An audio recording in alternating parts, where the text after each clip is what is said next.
it's still a simpler process of ordering a prostitute than it is, like Tom was saying, you got to take them out to dinner, you got to go and do all these things. If you're just a guy looking for sex.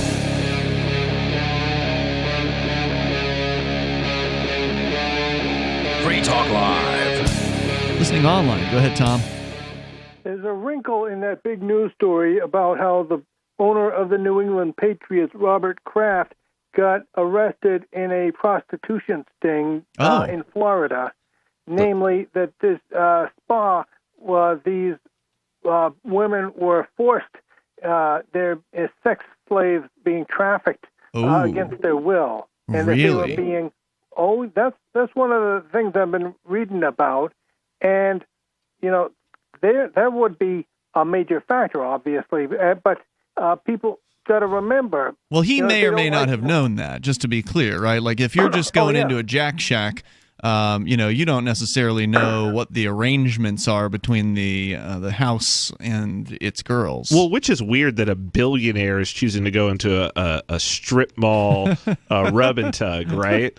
That seems a little strange to me. What you're saying is he could afford a higher class call girl than that? He could afford to have, like, if he wanted the ambiance of that, he probably could have bought his own and like staffed it with his own people. It's very strange that he would put himself in such a. Maybe that was the turn on. Maybe it's exciting. Maybe that was the turn on. Maybe what the thing is, though. I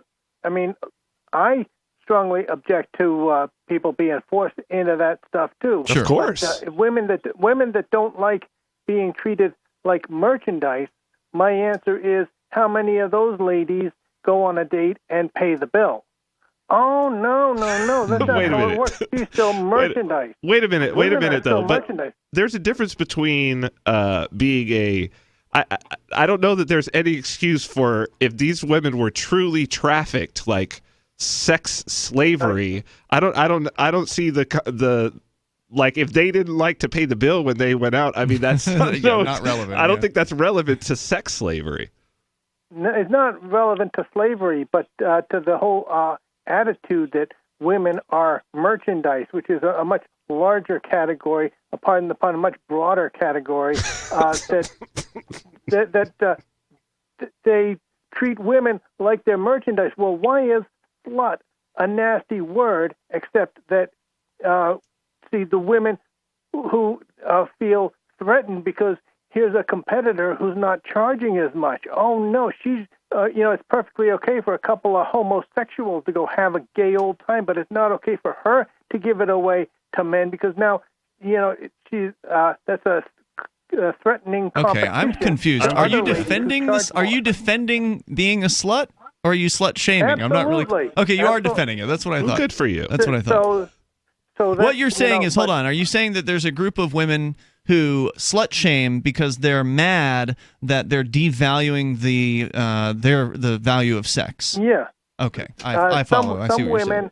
Some women slut shame because they want to make believe because they want to make the guy have to go through all these so I think that's true. labyrinth of procedures and pay all the bills. See, there's a reason for this, though. There's a very, very good reason, and the reason is that there is a sexual marketplace. I wrote about this in my first book. You might know a thing or two about that. 2011, yeah. I would be one person who might be an expert on this, and really, this is like a biological and evolutionary of why you would want to do this, and it's just because there's a sexual marketplace, and it's pure and simple economics.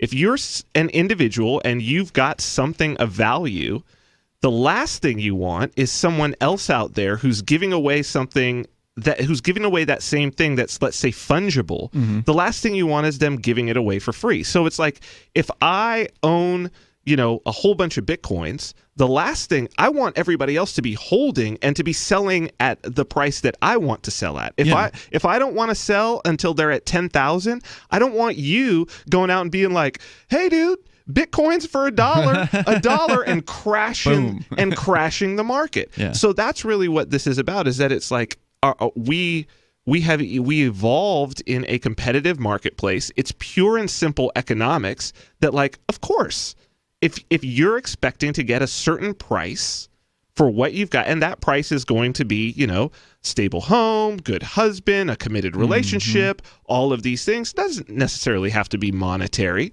but it's like, hey, I'm kind of interested in that guy, but I would really like him to be in a relationship with me, and then here you are, you're just going to give it away. Well, obviously he's going to go for the easiest one.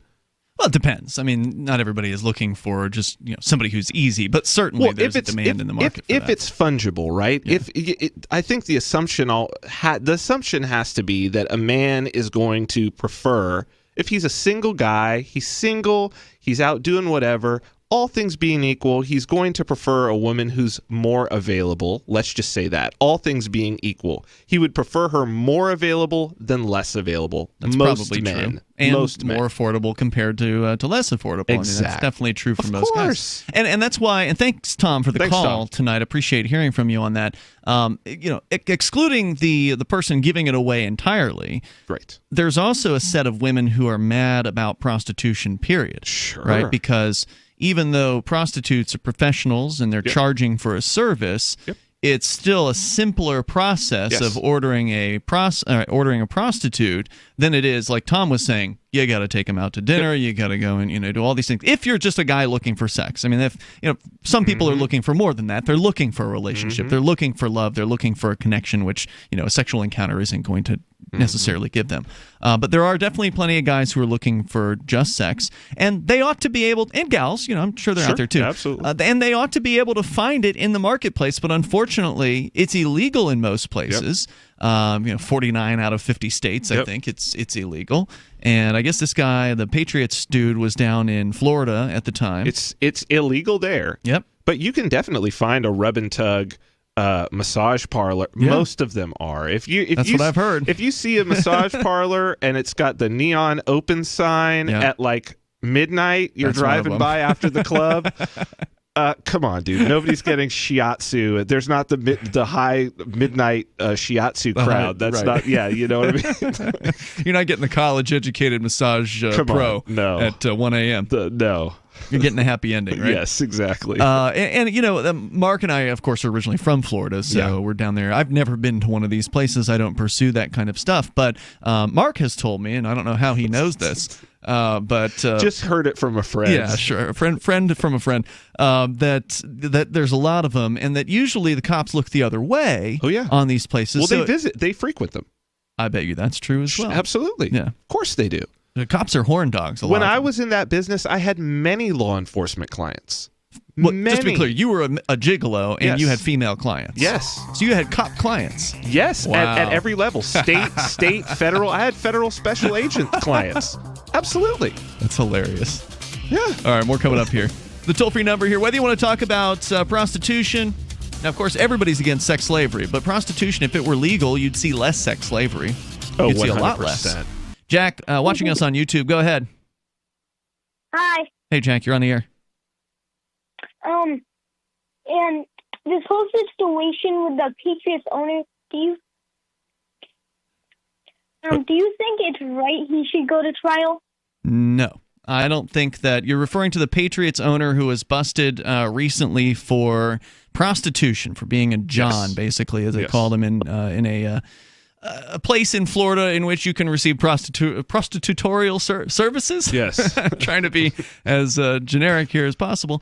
But no, I don't think prostitution should be illegal. I don't think it should be illegal for either the prostitute or for the John, because what we're talking about here is whether it's sex or whatever it is that's going on, we're talking about two consenting people who've come together for the purposes of pleasure or whatever it is their purpose is. And they are two people who agree to do a task together, to do a job together, and that's it. I forget who said this, but prostitution involves two things. It involves the free market, and it involves sex. Yes. And there's nothing wrong inherently with either of those two things, but yet when you combine the two of them together, all of a sudden it's a crime. Well, yeah, it's the idea that you can do it for free, all you want, no problem. Oh, well, unless you're over the age or under the age of whatever. Okay, fair enough. But look, we're talking in the But case this of old guy, this two old guy can do it. consenting adults, right? Right. Two legally consenting adults. It's like, okay, If he would have said, I'll fly you on my private jet, I'll take you to Paris, we'll go shopping, I'll take you shopping, and I'll buy you, $1,000 worth of clothes. Come on, let's go on a shopping spree. Yep. But here's some diamonds, the whole thing, fly her back, take her on vacation, totally legal. They end up doing something and having sex, totally legal. But he just gives her the cash straight up. Yep. Can't do that. Busted. It's a crime. It's like, that is a really, really strange situation. You know what I mean? Here on Free Talk Live, Jack, we believe that if there's no victim, then there's no crime. Agreed. And so in any situation, whether it be prostitution, drug use, you name the situation, whatever they're calling a crime, ask yourself this.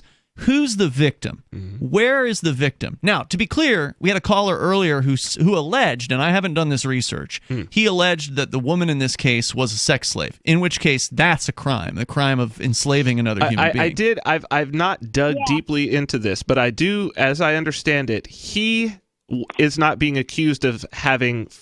The woman that he saw was not one of the trafficked victims, but they had been surveilling this location for trafficking, and there may have been some trafficking going on, but they arrested patrons that they had on surveillance, and he turned out to be one of them. Gotcha. Jack, did that answer your question?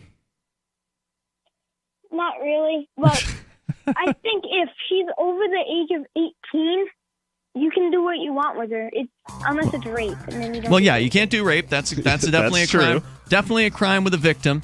But if it's somebody who is a consenting person, then they should be able to do what they want. Agreed. I agree. Yes. If there's no victim, there's no crime. And thank you, Jack, for your call tonight. Free Talk Live. Listen live 7 to 10 p.m. Eastern, or grab the podcast. It's all at freetalklive.com.